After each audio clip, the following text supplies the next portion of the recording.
Welcome to the Kintsugi Heroes Podcast, where we share inspirational stories of everyday people going through different challenges and how they overcome them. Please be aware that the story you're about to hear may have moments of deeply felt emotions and personal experiences. If anything you hear has a triggering effect, please reach out to someone who can help keep you safe. If you love this conversation, we'd love you to like and share it with your friends so we can continue to share more inspiration and hope to as many people as possible. Now, listen up for our next hero story.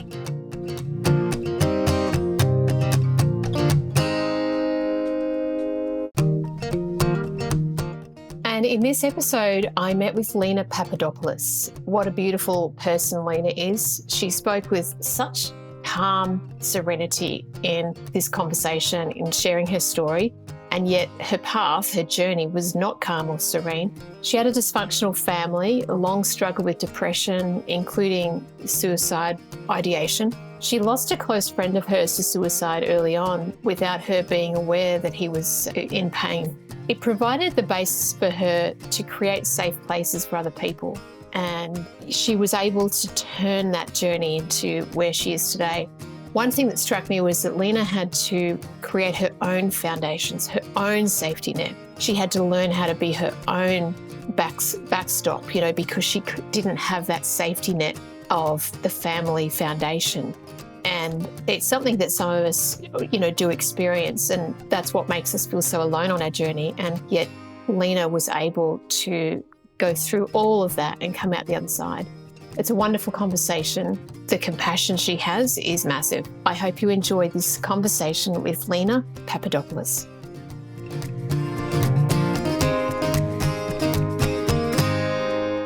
And here we are. It's another episode of Kintsugi Heroes, and I'm with Lena Papadopoulos. Lena, thank you for being here today with me. Thanks for having me. You're welcome. It's a pleasure. And every guest who comes on and shares their story, I'm always grateful and in awe and very honoured for you to do that. It's a really heartwarming experience for me, and I know for our listeners. So I just want to thank you up front for being here and sharing the story, which I don't know what it is. I make sure I don't know what the story is before you come on, and it's a beautiful thing. So let's get started, shall we? This is about your story. I'm going to hand over to you. How about you take us back to the beginning where your story starts? Share with us, what was going on. Where did it start? Well, I was in my early teens and I was really experiencing severe depression. Like as a child, my parents are both from Greece, but I grew up in the United States, and all my other family was all in Greece, and I kind of always had just this feeling or experience of kind of not belonging, of being a little bit of a weirdo or an outcast, whether I was in the US or in Greece. And on top of that, I had just a very volatile childhood with a lot of abuse and addiction and uncertainty. And yeah, I was not in a good place mentally. And I was really suicidal and just really like not wanting to live. And every summer I went to art school. I was in this kind of special program, and it was this one particular summer, I guess the summer that I was 13. And I became friends with someone named Ned, who was also in the art program, but he went to a different school than I did, and he was a couple of years older than me, so I hadn't known him really before, even though I think we'd been in this program for several years together. I hadn't really met him before. But we really clicked and connected and became close friends. And my depression and sort of suicidal ideation was something that had made a lot of people uncomfortable if I was ever open about it, or, if I did try to kind of quote unquote seek help somehow through my friends. But with Ned, it was different. He was very open and receptive and encouraging and supportive. And so he kind of became like this safe space for me to just be very honest and sincere about how I was feeling. Um, and so we became really close, and he became someone very special for me, because I felt like he really sort of helped me through that. He was constantly like validating and encouraging me and helping me see like my own value, but also like the value in my life. And a few months after the summer program ended and we had returned to our normal school life, I found out that Ned had killed himself. And it was a shock to me, because as much as I had shared about my depression and how I was feeling, he had never indicated that he had been feeling or going through the same. And I just like was really taken aback, and I started to kind of ask, because I had friends that were connected to his sisters at this other school. So I started to kind of ask questions and found out that he had struggled with depression for years. He had been on medication, that this was something that, a lot of people close to him actually did know about and maybe wasn't so surprising to his family. But then I really struggled a lot with feeling guilt and regret and self-blame, and just thinking like, wow, I'm so self-centered and selfish. That was just like all I could feel, was that I had let him down and that he had been there for me when he was actually going through the same. And of course he hadn't shared it with me, but also that I was so consumed by my own feelings that I hadn't noticed it or realized it. And so this became for me like, then I feel like my whole purpose in life was to be more observant and to pay more attention. And I wanted to create always, I wanted the people around me to feel safe and comfortable to be the truth of who they were and to express everything, including like the deepest, darkest, saddest, most painful parts of themselves.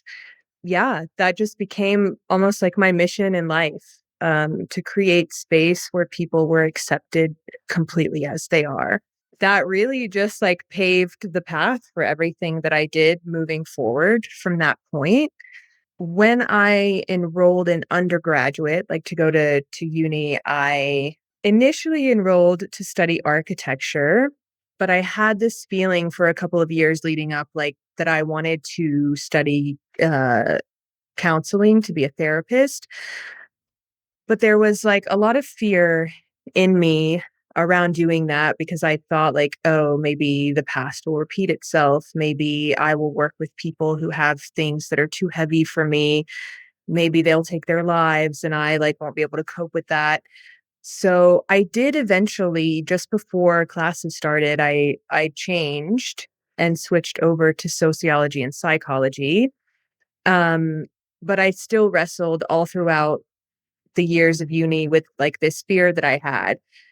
And in that time period, I'd also gotten very involved with the international student community and started kind of running events and programs for that community, and became so involved in that. And so my focus and passion kind of shifted into that. And once I graduated and was considering going on to get a master's, I was again really struggling with this, asking myself, do I really want to get a master's in social work? Do I really want to be a therapist? Can I do it? And ultimately, like the fear took over. So I decided instead to study cultural anthropology, which continued me in this realm of intercultural education. But really, I was still doing kind of what I wanted to do, just in a very different avenue. So, from my perspective, I was still creating safe space for very different types of people to come together to create some kind of common ground, common understanding. People who, have very different cultural backgrounds and different ultimately perceptions of reality, like bringing them together to understand and accept and celebrate one another. And I was just constantly fueled by this desire that was birthed through the loss of Ned to just create this space for people. And I did that for several years. The longer I worked in that space, the more I started to feel as though the division between us is ultimately a reflection of a disconnection within us. And so I kind of circled back to this desire to really work with people one on one in a more personal way. And so in 2017, I left my role at that time. I was working in a university in intercultural education, and I left that position and decided to start my own coaching business, which came with its own set of like insecurities and fears and self-doubt, and was like this process of figuring out what exactly am I doing here and what do I want this to look like. But yeah, it eventually became what it is now, where I really help other people see what their unique gifts and strengths are and how their unique lived experiences can be used to make the world a better place in some way. So I want to help other people find their mission and purpose in life, which I think is really rooted in what makes them different from everybody else. And so, yeah, that's what I do now. And I just really feel like everything I've done in my life has been motivated and driven by this experience that I had with Ned. Thank you for that. I've got a few questions. The first one is, so how old were you when your depression started? Um, yeah, around 12 or 13. Mhm. Okay. And the experience you had with Ned, as in once you found out that he had taken his life, what did you go through then internally after learning that? As I said, there was just like a lot of guilt and self-blame, um, and this feeling of like being responsible in some way, which I know is not true. I was not responsible. Like, I don't think I actually could have done anything to change Mm. how he felt or the place he was in. But yeah, I think it maybe took me like a year to get over feeling that kind of way. And I think it also like to recognize that even me sort of wallowing in those feelings was another form of like self-centeredness, and that I needed to snap out of that if I really wanted to be able to support other people in a meaningful way. Did his passing change your own desire to to potentially take your own life? Like, because you said you had some thoughts around it, you talked about it with your Mhm. friends. What changed then when Ned passed? Or did that affect your feelings about your own life? It's interesting because I really think it was ultimately through my friendship with him and the support that he gave me that shifted my perspective on that. So it kind of had changed even before.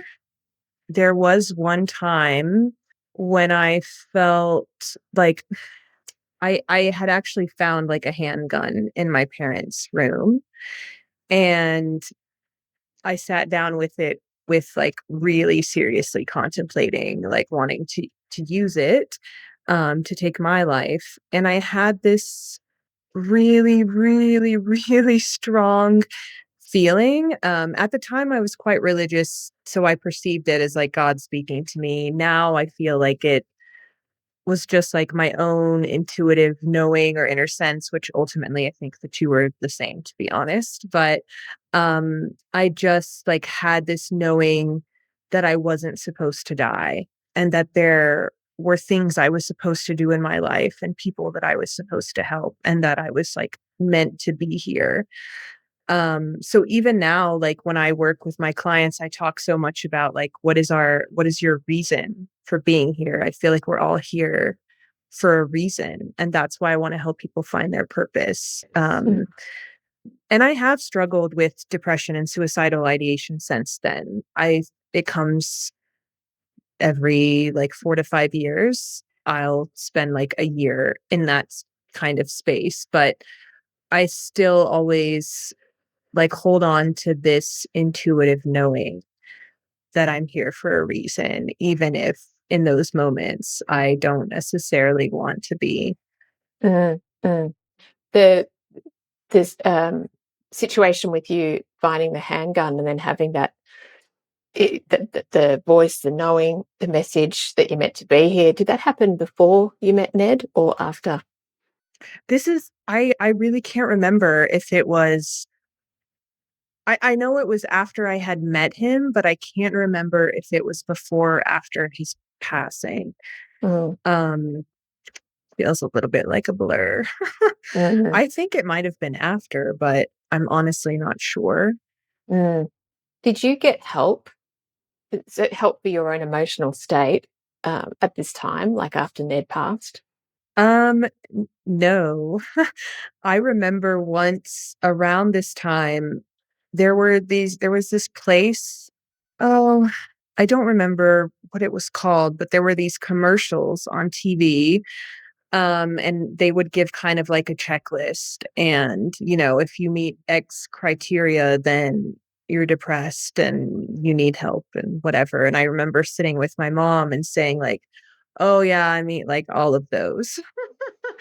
Um, and she and she ended up taking me to a therapist, and I was, like, very resistant, like, "I don't wanna be here, I don't wanna talk about anything," because of most of what they wanted me to address was around, like, things with my dad, and I was just like, "I don't wanna talk about any of this," and I was very, like, shut down and closed off to it, and aside from that, no, there was nothing.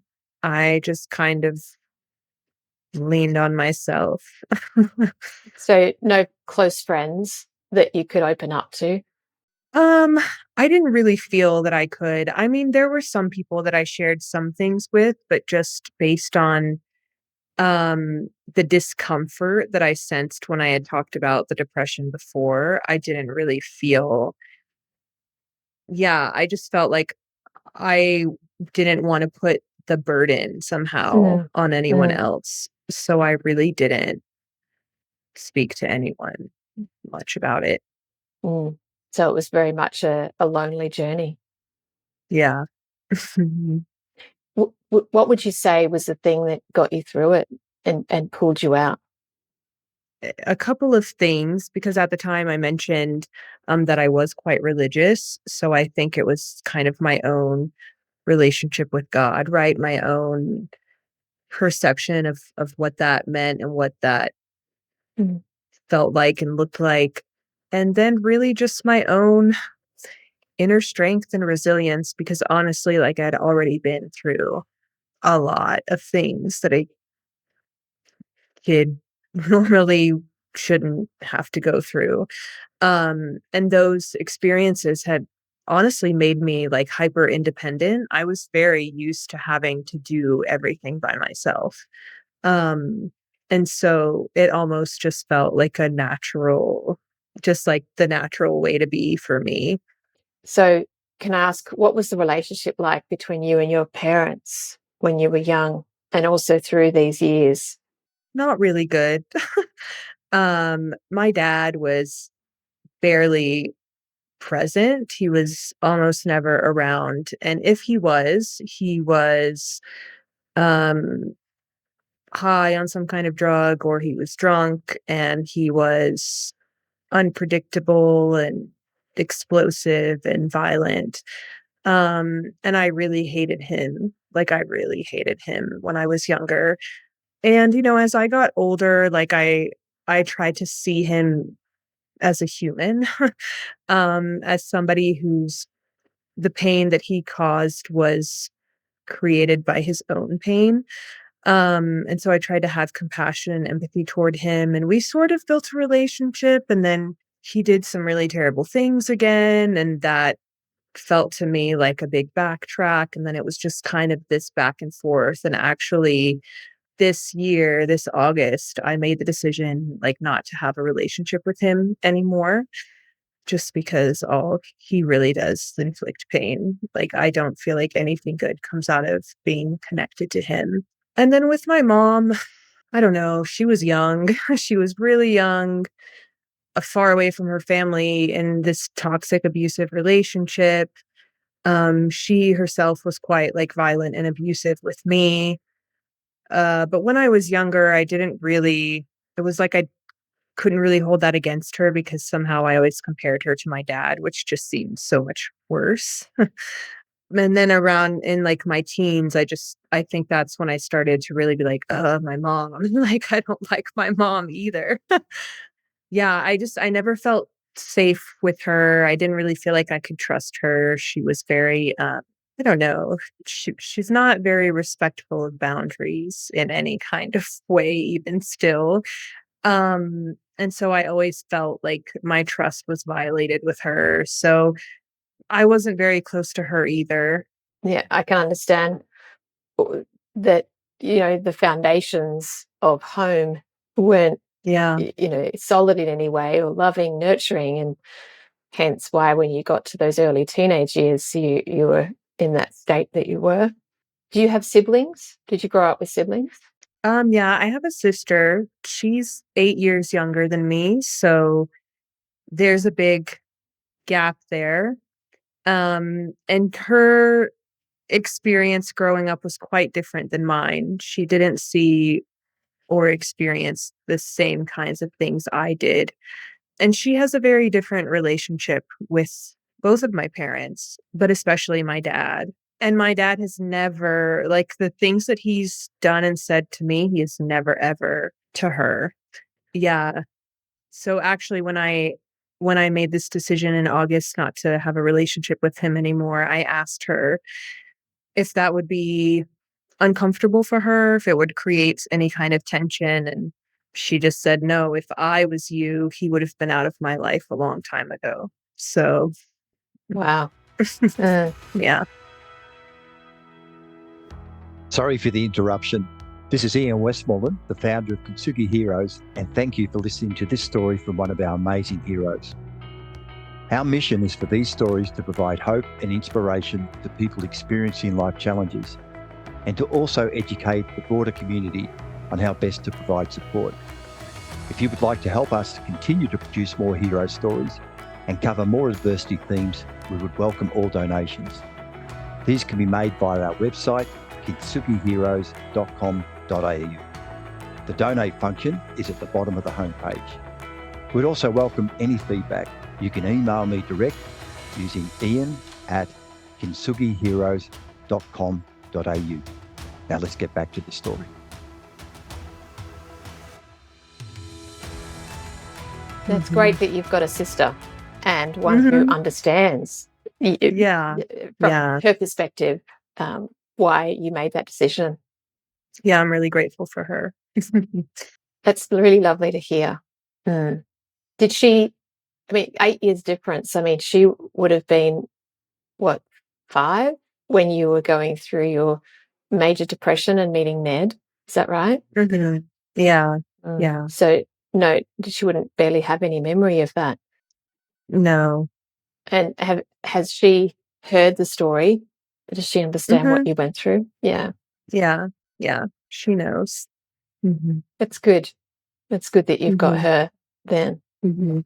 even though she wasn't really there and aware of what was going on at the time. Certainly sounds like you've had to be your own soldier throughout your later teenage years and growing up. Yeah. It feels like you've had to do that on your own. Yeah. So even now, like 20 something years later, one of my biggest challenges is like allowing people to help me and just letting other people be there for me. Mm, yeah, I can understand that. How has your work helped you heal the past? Yeah, well, it just gives me such a sense of purpose and fulfillment and meaning. And even last week, I ran a 5-day program called it was called Alchemy, but the premise of it was how to transform pain into power and purpose. So how to take painful experiences and find your own personal power and purpose through them. So I feel like it is a gift that I have and I want to share it with other people. And I wouldn't have this gift if I hadn't experienced the things that I have. So again, for me, it's like it's all happening for a reason. There was purpose in all of it. As long as I can help other people, then it's not for nothing. Mm. Often when I speak with people about their journeys, they end up changing. Well, there's a few that have changed careers or they've come out of the learning and they've found a way to do something with that experience or, however long it's been. And it sounds like for you, like you were in that career pathway. Do I do architecture? No, I'll go and do sociology at the last minute. Do I do the masters in that? Do I become a counselor? And it sounds like you've have really created this your current work as a direct result of your life journey. And do you see that people's purpose can be linked directly to one's past journey, and therefore it comes out later in life or at a certain point when they've actually gained that perspective and learning? Yeah. I've actually created something called a purpose blueprint, and that's what I walk through people through to help them sort of identify what is my purpose. And I think there are lots of different components to that, but for me, the most important ones are in one section, we look at the 5 most significant life experiences they've had that have shaped them. Mm-hmm. And from there, what challenges have they overcome? What are they proud of themselves for? And what lessons have they learned that they could share with others? Mm-hmm. And I find like the purpose is often very connected to those lived experiences. And then there is another component of the blueprint, which is people's pain points. I kind of define pain points as any sort of like experience or feeling that angers or saddens or frustrates you or somehow motivates you to create a different experience or feeling for someone else. And Mm-hmm. I don't think I've ever walked people through this purpose blueprint framework process without the end result being somehow connected to their pain points. Mm. Hmm. Did you come up with that as a result of your own journey and then reflection and looking at how you'd actually made your decisions and navigated your way around? Yeah, it was partly that. And then, oh, I didn't mention that kind of like wrapped up in my intercultural education work. I used to run leadership development programs, and those programs were really focused on like helping young global leaders identify their gifts and skills and talents, like how they could contribute to the world in a meaningful way. So it's really like this combination of my own lived experience of helping people identify what makes them special and unique.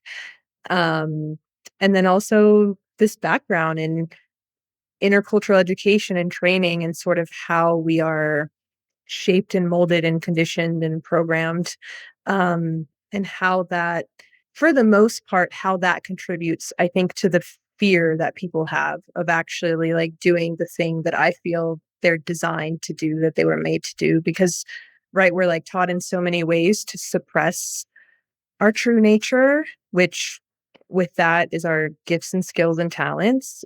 And what I want to do is really help people embrace those parts of themselves that they feel at some point they were rejected because of those things or abandoned or criticized or judged or whatever it might be, but just to help them see like that that's actually where your power lies.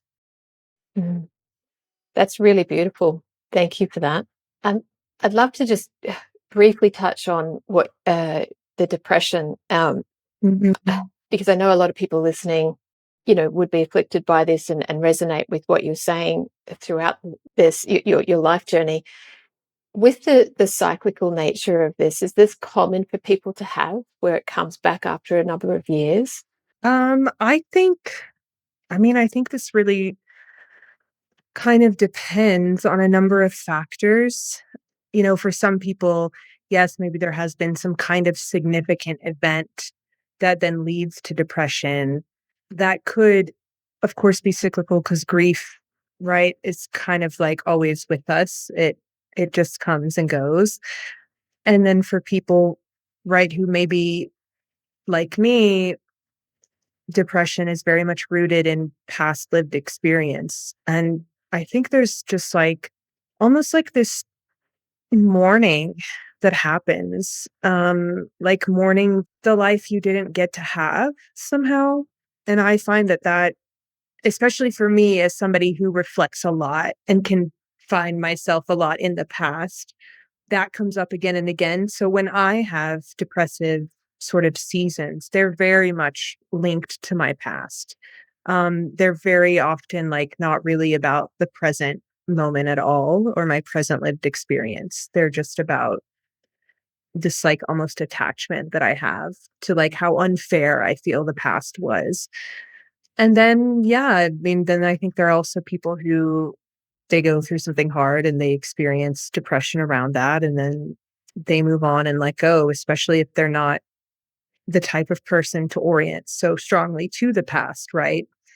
But then there are other concerns, like some people I think who fixate a lot on the future tend to be a lot more prone to anxiety, right? Because there's a lot of like stress and worry about like what is the future going to be and what that is going to look like, and just that fear around the unknown and uncertainty of that. So yeah, I guess it just depends on a lot of Mm. things. Yeah, yeah, I can see that. How important is it, do you think, for someone, or how important has it been for you to be rooted and grounded in your knowing of your purpose and why you're here to help overcome those bouts Yeah. of depression? Yeah, I think it's incredibly important because when you're in that space, if you have right no sense of purpose or reason for being, then you're just really like sucked into the vortex of darkness and sadness. And even when like when I find myself being sucked into that, it's still almost like I'm holding on somehow to a like a life raft or a buoy or something in this knowing that I have. So even if I'm completely submerged under like the waters, there's still something kind of keeping me connected to the surface, you know? Mm. And I think without that, I mean, yeah, I don't know if I'd still be here. Mhm. Is that connection based in your own internal knowing, faith, your connection to, the divine or God or whatever that is? I think for me it is, yeah. Yeah. So therefore, it sounds like it's important for people, regardless of where they're at, but to figure out their sense of place in the world, that, and Right. being Mhm. rooted in that, but also their own faith, whatever that is, whatever that looks like. Right. Mhm. Yeah. What's next for you on this journey? How do you, and you said you do look at the past a lot, and I feel that people that go through such big trauma events, do go to the past. They've got to keep. It's a continual process almost of letting go and processing and Yeah. healing and acceptance. So, yeah, what's next for you? How do you move forward? Yeah, uh I think a big part of that journey for me is just becoming so aware of all of the things that I think or do that are rooted in my unconscious or my subconscious, because that drives like 95% of what we do, and that is based on past experience. So I find myself like projecting the past onto the present a lot, which in many cases leads to the repetition of particular patterns. And so I find myself in similar types of experiences. That is just like, I think what I'm most intentional about is becoming more and more aware of how my unconscious programming is really like kind of running the show. Because, right, like with awareness is choice. And when we have the ability to choose something different, that's when we also exercise our inner power and our inner strength. And so that's kind of my focus, is like, how do I create a different future for myself, which really means being consciously aware and intentional about my decisions in the present. Mhm. Wow, such a journey you've been on, Lena, and it's really inspiring. And I know that a lot of people listening to this would really resonate with what you've shared, parts of it. If there are those people listening, is there something you'd like to share with them right now if they're going through any of that, whether it's the suicide thoughts or the depression or any of the other challenges that you brought up? What would you like to share with them?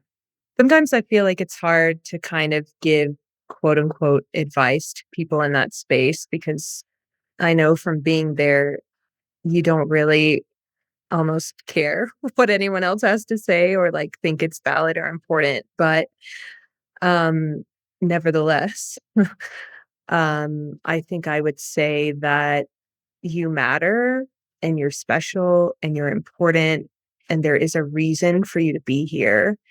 And it could very well be that whatever you're hurting over is like the thing that could save others, right? It's the thing that actually could be a source of power.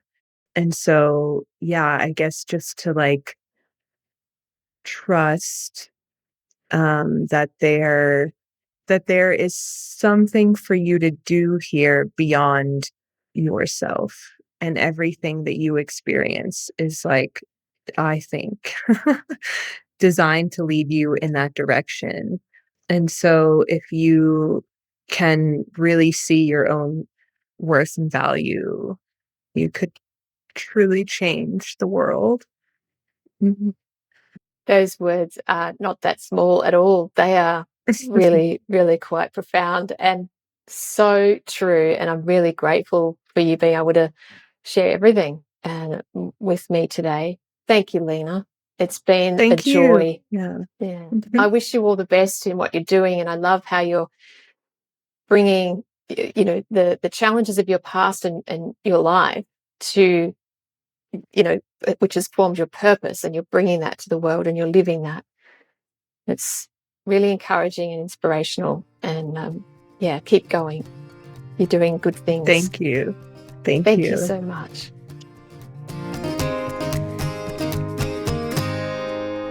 We hope you've enjoyed this episode of Kintsugi Heroes. Please like and share the show to your friends so we can get this out to even more people. If you have a story you'd like to share with us, please reach out using the contact details below. And join us next week for our next hero's story.